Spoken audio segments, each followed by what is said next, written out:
sans doute entendu parler de la tension continue et de la tension alternative. Mais si je te posais la question aujourd'hui, quelle différence fais-tu entre ces deux grandeurs physiques? Quelle serait ta réponse? Salut à toi, mon nom c'est Canas University et sur cette chaîne je partage des contenus éducatifs sur l'électricité, la technologie et l'électrotechnique. Bref, si cette thématique t'intéresse, je t'invite à laisser un j'aime et à activer la cloche de notification pour ne rien manquer de toutes nos prochaines vidéos. C'est parti.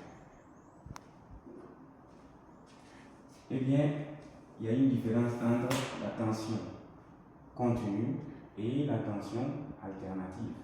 Une tension continue, c'est une tension dont la valeur est aussi.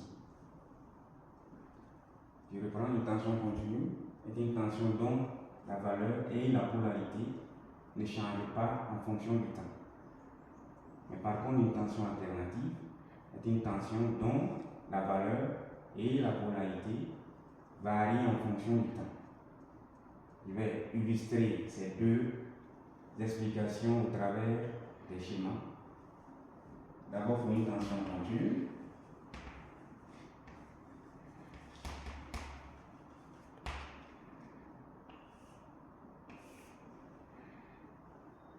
si on a affaire à un générateur de tension continue parfaite, ce qui est le souhaitable, on a une tension qui aura une telle forme.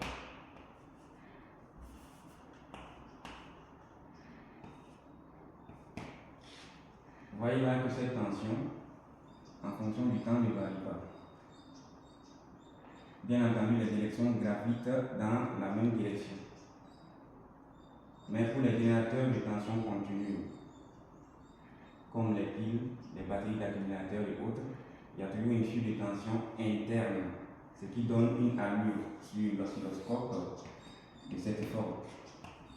À cause de la chute de tension, on a une légère variation. Il y a un léger décalage entre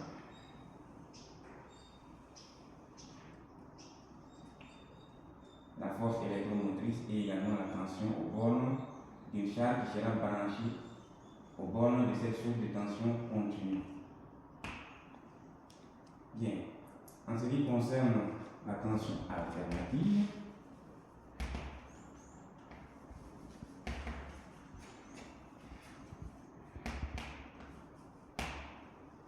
je disais tantôt que c'est une tension dont la polarité et également la valeur varie en fonction du temps. Maintenant, il y a plusieurs types de tensions alternatives. La tension alternative la plus utilisée, c'est la tension alternative sinusoïdale, ayant cette forme.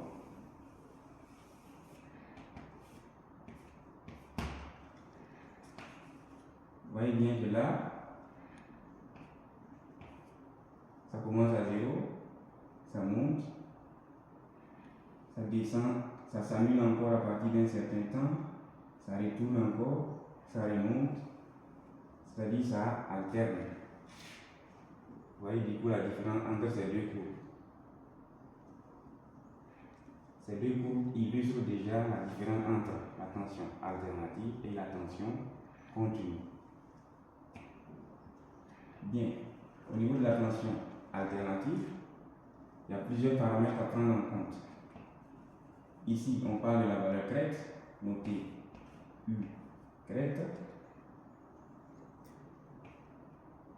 Il y a également le paramètre de la valeur moyenne notée ainsi. Et aussi la valeur efficace